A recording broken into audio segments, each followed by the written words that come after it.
2023. Remember, U.S. credit rating downgraded by Fitch? I mean, talk about a good reason to get out of U.S. stocks. Our credit rating is going down. Israel and Hamas enter a huge conflict. You tell me, how was the market in 2023? Not bad. Pretty good. There's always a reason to sell.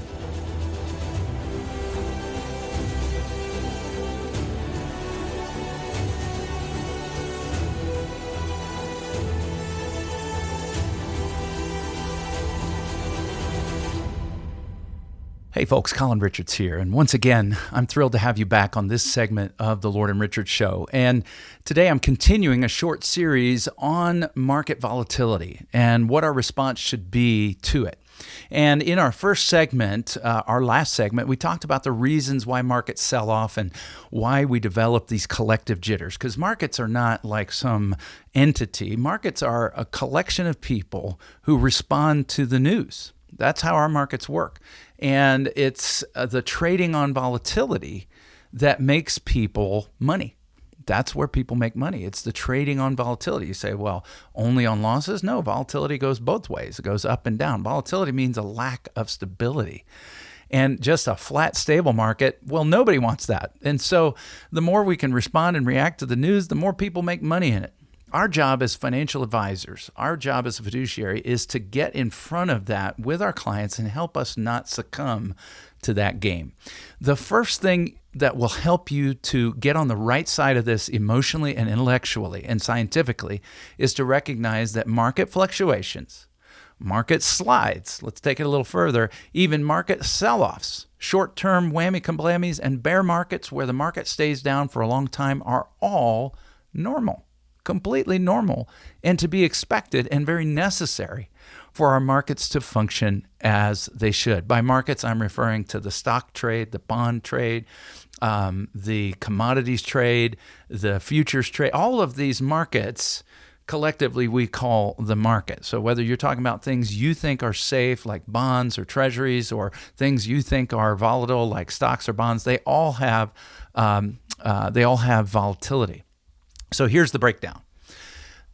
94% of the last 100 years, 94% of the time, years during which the market slid at least 5%, 94% of the time the market slid at least 5% or worse. So you have something emotionally to react to 94% of the time. And for me, it's not comical because I'm concerned about the well-being and future of my clients. But when clients or folks that we're just getting to know walk in and they're just reacting to the news du jour, I'm got to remind myself, hey, folks don't realize this. They don't work with this same market like I do every single day. And so it literally shocked a friend of mine when he recently said, hey, the market just hit another high, and expected me to be elated. And I said, well, all that is, it just means it moved forward some amount since yesterday, which was the previous high. Okay. So talking about market highs is completely anti-productive. And the same thing with market sell-offs. Okay. How about 10% or worse? This is when we get into what we call correction territory. What is defined as a correction?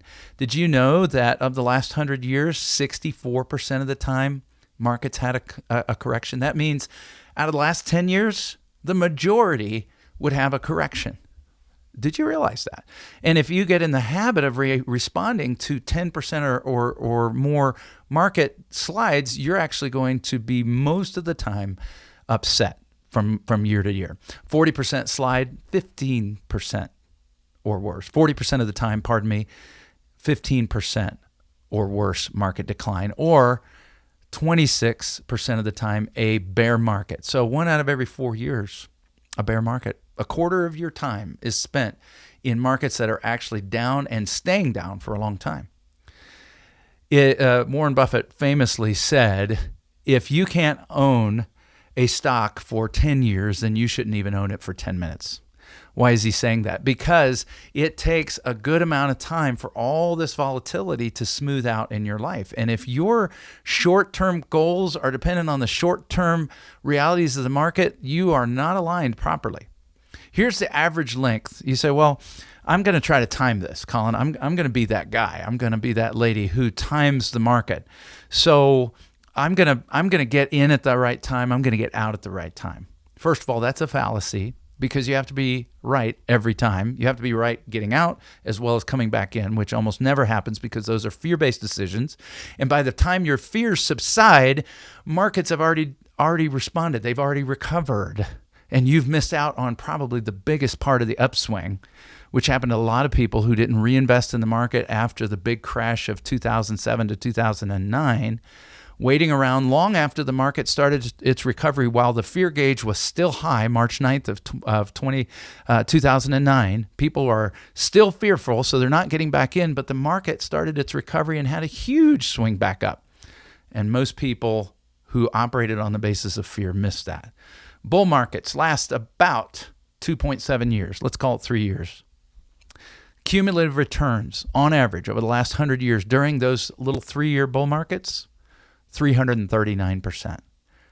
If you try to time that, do you really think you have what it takes to figure out the collective mindset and fear of a vast number of people who are influencing the price of stocks, bonds, mutual funds, ETFs, commodities, and so forth? The average bear market, really less than about a third of that. 9.6 months, 289 days. Cumulative losses during those terrible 9.6 months, about 38% on average. You say, oh, I can't bear it. I'll lose 38% in one. Colin, you gotta put me somewhere where I'll never lose money. We can do that. Absolutely. But folks, the truth of the matter is the right strategy is to not always be looking for a reason to just sell out. There's always a reason. In 2024, here we are. I gave you 6 reasons, the last of which was the yen carry trade being unwound. I gave you 6 possibilities that it could be in addition to or instead of that. 2023, remember U.S. credit rating downgraded by Fitch? I mean, talk about a good reason to get out of U.S. stocks. Our credit rating is going down. Israel and Hamas enter a huge conflict. The Fed slaps 2 75 basis point interest rates hikes in a row, going to slam the brakes on the economy. You tell me, how was the market in 2023? Not bad. Pretty good. 2022, bad market. Well, of course, because Silicon Valley Bank and the Signature Bank had their failures and then triggered a whole row of bank failures. Inflation hit a 40-year high. Commodities spiked after the sanctions on Russians. I mean, it's terrible. We need to be out of stocks. Well, maybe so, but did you recognize that the underlying point I'm making is there's always a reason to sell? And by the way, Wall Street never has a reason to sell. So whether you're listening to the news or whether you're listening to the Wall Street, you're never going to have the ability to time your sell-off and your buy-back in strategies. This isn't the way to do it, folks. And so market fluctuations, slides, sell-offs, bear markets, bull market, these are all normal. The key is to develop a financial independent strategy with a firm like Lord & Richards, where the moves in the market are not affecting you in terms of your lifestyle in retirement. You say, well, how can that be? Don't I have to be invested in the market and then take money out? And aren't I in danger when the market drops off? So I got to get in there and sell out real quick. No, you don't have to set it up that way. At Lord & Richards, we help you build a barbell, a defense against the fluctuations of the market while still allowing you to participate in that very same market. And I can show you how to do that. My team and I would love to show you how to achieve financial independence, lay worry to the side, and develop a safe strategy to never have to go back to work again. It simply starts with a phone call.